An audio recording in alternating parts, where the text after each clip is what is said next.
Thank you very much, everyone. And I'd like to start by saying that our country is doing very well. Things are, as you can see, doing quite well. Please sit down. Before we begin, I just want to announce that I signed a proclamation a few moments ago honoring the 250th anniversary of Patrick Henry's famous speech to the Second Virginia Convention, in which he declared very well-known, very famous words, "Give me liberty or give me death." Has anyone heard the phrase? I think most of you have.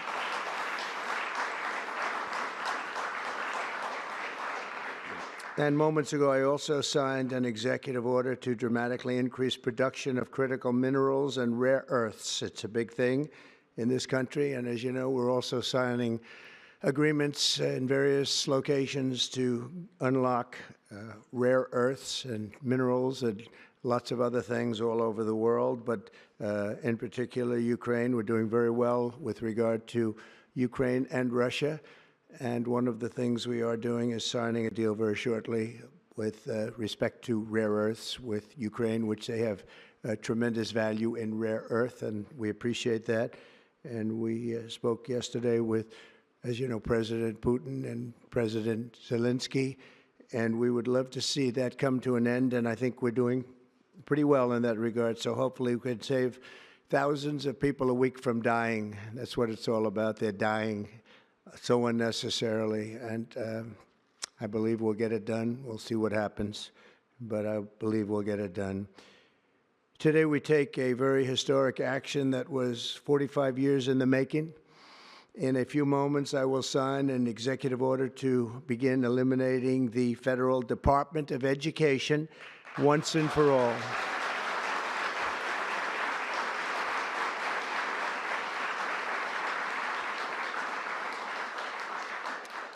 And it sounds strange, doesn't it? Department of Education, we're going to eliminate it, and everybody knows it's right. And the Democrats know it's right, and I hope they're going to be voting for it, because ultimately it may come before them, but everybody knows it's right, and we have to get our children educated. We're not doing well with the world of education in this country, and we haven't for a long time. And we're pleased to be joined today by the woman who I chose because she's an extraordinary person, and hopefully she will be our last Secretary of Education, Linda McMahon. Linda, thank you. Thank you very much. That's another interesting statement. It's an interesting opening, right? But it's true, and people, it's been amazing how popular this has been. I tell people that this is what I'm doing today, and they say, oh, it's about time. Everybody says it. Republicans and Democrats have said it. They're all saying it. Also with us are some terrific people. Governors Greg Abbott. Greg, thank you very much. Governor Ron DeSantis, thank you very much, Ron. Mike Braun, congratulations on your victory, Mike. That was a big one. Mike DeWine, thank you very much, Mike. Jeff Landry. Jeff, thank you very much, Jeff. Bill Lee, thank you. Governors, all governors. Brad Little. Brad, thank you very much. Where are you, Brad? Hi, Brad. Jim Pilan, thank you very much, Jim. And Kim Reynolds. These are all people very interested in education. And I even see Dan Patrick over there, my friend Dan Patrick. We're joined also by Representatives Tim Walberg and Virginia Fox, Rick Allen, Michael Rulli, and again, Dan Patrick. Thank you very much, Dan. You've been a great friend of ours. And State Attorneys General Ken Paxton. Ken, I see you there. Andrew Bailey. Andrew, what a job you've done, Andrew. You have some good cases going. You've done a great job. Thank you very much.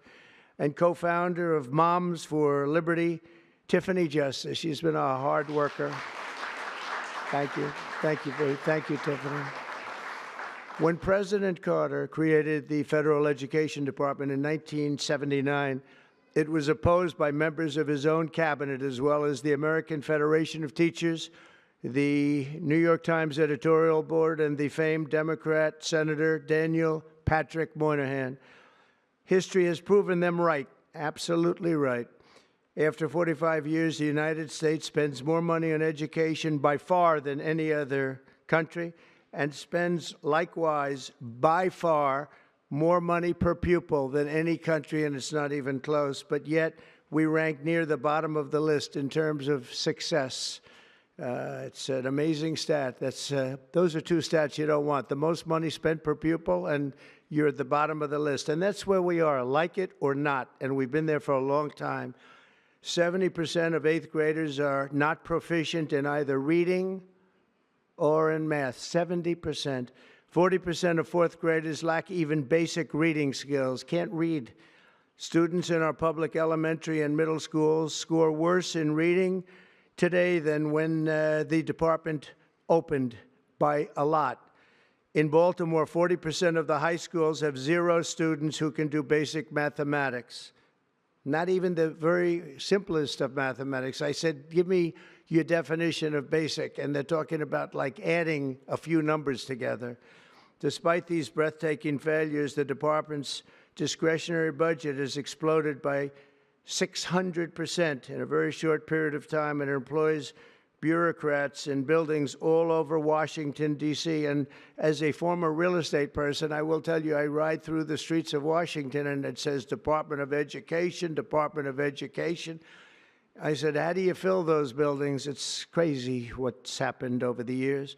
I'm pleased to report that after offering these federal employees 2 generous buyout options, and they were very generous, and they're good people, but they were very generous. My administration has initiated a reduction in force, and we're already cutting numbers that were really surprising to a lot, that we were able to do it so successfully.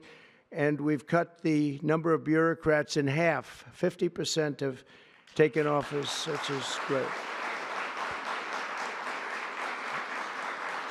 Thank you. Under the action I'm taking today, a small handful of Democrats and others that we have employed for a long time, and there are some Republicans, but not too many, I have to be honest with you. But the department's useful functions, and such as, and they're in charge of them: Pell Grants, Title I funding, resources for children with disabilities and special needs will be preserved, fully preserved. They're all going to be so. If you look at the Pell Grants, it's supposed to be a very good program. Title I funding and resources for children with special disabilities and special needs, they're going to be preserved in full and redistributed to various other agencies and departments that will take very good care of them. And that's very important to Linda, I know, and it's very important to all of us. But beyond these core necessities, my administration will take all lawful steps to shut down the department. We're going to shut it down, and shut it down as quickly as possible. It's doing us no good. We want to return our students to the states, where just some of the governors here are so happy about this. They want education to come back to them, to come back to the states, and they're going to do a phenomenal job. You know, if you look, Denmark, Norway, Sweden, I have to tell you, I give them a lot of credit. China's top 10. And so we can't now say that bigness is making it impossible to educate, because China is very big. But you have countries that do a very good job in education. And I really believe, like some of the governors here today, from states that run very, very well, including a big state like Texas, but states that run very well are going to have education that will be as good as Norway, Denmark, Sweden, and those top, Finland, those top countries that do so well with education. I think they'll do every bit as well. And what do you think about that, Governor? Do you agree? Huh? I think so. Ron, do you agree? I think so. Florida? Iowa? That's right. I really believe that. They'll be as good as any of them. And then you'll have some laggards, and we'll work with them. And we can all tell you who the laggards will be right now, probably, but let's not get into that. But we'll work with them, and we're going to make them they'll do a job. I think they'll do a job, and they'll go to sections of the state. For instance, New York, you'll have a Manhattan, and you'll have a Suffolk County, and you'll have Nassau County, and you'll have Westchester County. You'll do 4 or 5 or 6 of them. You have upstate New York, and those counties, I think, are going to do very well. And I think ultimately Manhattan should do very well. But we'll break it down into sections, and I think it'll be really, really good. And they're going to be probably the tougher ones, but I think they have a chance to do really well. But we're going to be returning education very simply back to the states where it belongs, and this is a very popular thing to do, but much more importantly, it's a common sense thing to do, and it's going to work. Absolutely, it's going to work, and I can tell you from dealing with the governors and others in the state, they want it so badly. They want to take their children back and really teach their children individually. Probably the cost will be half, and the education will be maybe many, many times better. So we look forward to this. I want to just make one little personal statement. Teachers, to me, are among the most important people in this country, and we're going to take care of our teachers. And I don't care if they're in the union or not in the union. That doesn't matter. But we're going to take care of our teachers, and I believe the states will take actually better care of them than they are taken care of right now. They'll work all sorts of systems and even merit systems. Those great teachers are going to be maybe a little bit better rewarded, or maybe that's the way it should be, but the states are going to make that decision. But we're going to love and cherish our teachers along with our children, and they're going to work with the parents, and they're going to work with everybody else, and it's going to be an amazing thing to watch, and it's really going to be something special. And Linda, you're presiding over something that's so important, and you're going to do a fantastic job, just like you have your whole life. I know your whole life I've been watching you. I've been watching you for a long time. She's had nothing but success. So it's tremendous to have you, and hopefully you won't be there too long, but we're going to find something else for you, Linda, okay? So this will conclude what we are talking about with respect to our most cherished group of people, and that's our children. We want to have our children well educated. We want them to love going to school. We have examples of it. Look at those beautiful, bright-eyed faces. They are so smart. They're so smart. And with that, I'm going to come down, and we're going to sign a very important document, and we're going to be on our way. People have wanted to do this for many, many years, for many, many decades. And I don't know, no president ever got around to doing it, but I'm getting around to doing it. So thank you very much.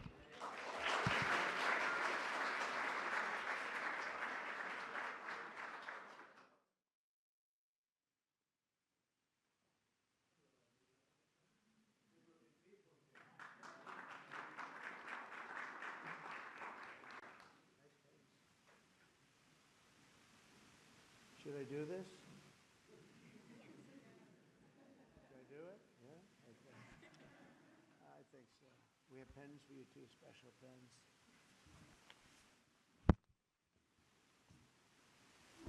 I'll take this one out. I had one that was very lucky. I signed another document that turned out to be very good for the country, and I said, let's use that same pen. I don't know, is anybody superstitious? Ron, are you superstitious? Let's use that same pen.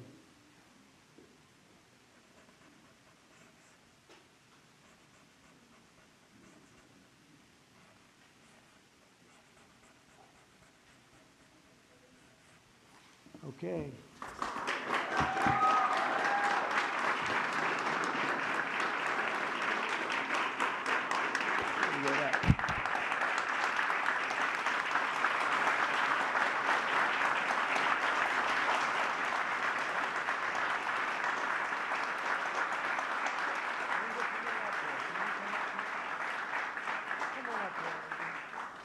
Can you come up just to say, come on up?